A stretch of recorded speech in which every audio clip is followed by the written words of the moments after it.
ನೋಡಿ, ಈಗ ದೊಡ್ಡ ಮಟ್ಟದಲ್ಲಿ ಸದ್ದು ಮಾಡ್ತಾ ಇರತಕ್ಕಂಥ ಈ ಹನಿ ಟ್ರ್ಯಾಪ್ ಪ್ರಕರಣ, ಇದರಿಂದಾಗಿ ಹಳೆ ಕೇಸ್ಗಳಿಗೂ ಜೀವ ಬರುತ್ತಾ, ಮರುಜೀವ ಬರುತ್ತಾ? ಹಾಗಾದ್ರೆ ಅದಕ್ಕೂ ಲಿಂಕ್ ಇದೆಯಾ ಅಂತಕ್ಕಂಥ ಪ್ರಶ್ನೆ ಸಹಜವಾಗಿ ಮೂಡ್ತಾ ಇದೆ.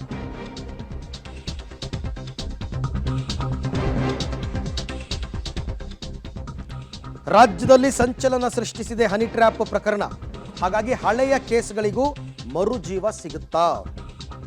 ರಾಜಣ್ಣಗೆ ಟ್ರ್ಯಾಪ್ ಮಾಡಿದವರೇ ಜಾರಕಿಹೊಳಿಗೂ ಟ್ರ್ಯಾಪ್ ಮಾಡಿದ್ರ? ಈ ಹಿಂದೆ ಮಹಾನಾಯಕನ ಷಡ್ಯಂತ್ರ ಅಂತ ರಮೇಶ್ ಜಾರಕಿಹೊಳಿ ಹೇಳಿದ್ರಲ್ಲ. ಮಹಾನಾಯಕ ಒಬ್ಬರಿದ್ದಾರೆ, CD ಫ್ಯಾಕ್ಟರಿ ಇದೆ, ನಿರ್ಮಾಪಕ ಹಾಗಾದ್ರೆ ಯಾರು ಅಂತ ಹೇಳ್ತಾರ ಗೋಕಾಕ್ ಸಾಹುಕಾರ್. ರಾಜಕೀಯ ಫೈಟ್ಗೆ ವೇದಿಕೆ ಆಗುತ್ತಾ ಈ ಹನಿ ಟ್ರ್ಯಾಪ್ ಪ್ರಕರಣ ಅಂತಕ್ಕಂಥದ್ದು ಗೊತ್ತಿಲ್ಲ. ಈ ಹಿಂದೆನೂ ಕೂಡ ಹೀಗೆ ಆಗಿದೆ. ಅದೆಲ್ಲದಕ್ಕೂ ಒಬ್ಬರೇ ಕಾರಣ ಅಂತ. ನೋಡಿ, ಕಾಲಚಕ್ರ ತಿರುಗ್ತಾ ಇರುತ್ತೆ. ಕರ್ಮ ರಿಟರ್ನ್ಸ್ ಅಂತಾರಲ್ಲ, ತಾನು ಮಾಡಿದ ಕರ್ಮಕ್ಕೆ ಅನುಭವಿಸಲೇಬೇಕು ಫಲವನ್ನು. ಅದು ಸ್ವಲ್ಪ ತಡವಾಗ್ಬೋದು, ಬದುಕಿದ್ದಾಗಲೇ ಕರ್ಮ ರಿಟರ್ನ್ಸ್. ಅದು ಯಾರೇ ಮಾಡಿದರೂ ಕೂಡ ಹೆಚ್ಚು ಕಡಿಮೆ ರಮೇಶ್ ಜಾರಕಿಹೊಳಿ ಅವರ ರಾಜಕೀಯ ಜೀವನನೇ ಮುಗಿದೋಗೋ ಹಂತಕ್ಕೆ ಬಂದಿತ್ತು.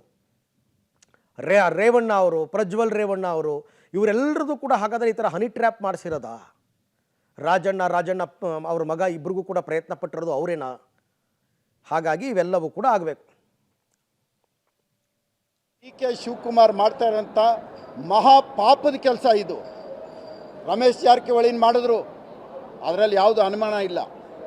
ರೇವಣ್ಣನ ಮೇಲೆ ಮಾಡಿದ್ರು, ಅದು ಮಾಡಿದ್ರು. ಸೂರಜ್ ರೇವಣ್ಣನ ಮೇಲೆ ಮಾಡಿದ್ರು, ಅದು ಆಯಿತು.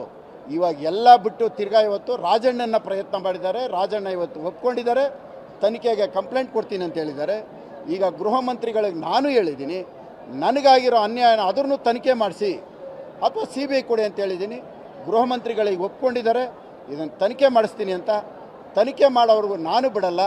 ಒಂದು ವೇಳೆ ಮಾಡಿಲ್ಲ ಅಂದರೆ ನಾನು ಕೋರ್ಟ್ಗೆ ಹೋಗಿ ಇದನ್ನು CBI ಪರ್ಮಿಷನ್ ಕೇಳಾದರೂ ಸರಿ, ನಾನು ಇದನ್ನು ತನಿಖೆ ಮಾಡೋವ್ರಿಗೂ ಬಿಡ. ನನ್ನ ಮೇಲೆ ಹಾಕಿರೋ ಸುಳ್ಳು ಕೇಸು ಅದು ನಾನು ಪ್ರೂವ್ ಮಾಡೋವ್ರಿಗೂ ಬಿಡಲ್ಲ. ಈ ರೀತಿ DK ಶಿವಕುಮಾರ್ಗೆ ಒಂದು ಕಿವಿ ಮಾತು ಹೇಳ್ತೀನಿ, ಇಂಥ ಪಾಪ ಕೃತ್ಯಗಳಲ್ಲಿ ಭಾಗವಹಿಸಬೇಡ್ರಿ. ಇಂಥ ಪಾಪಗಳು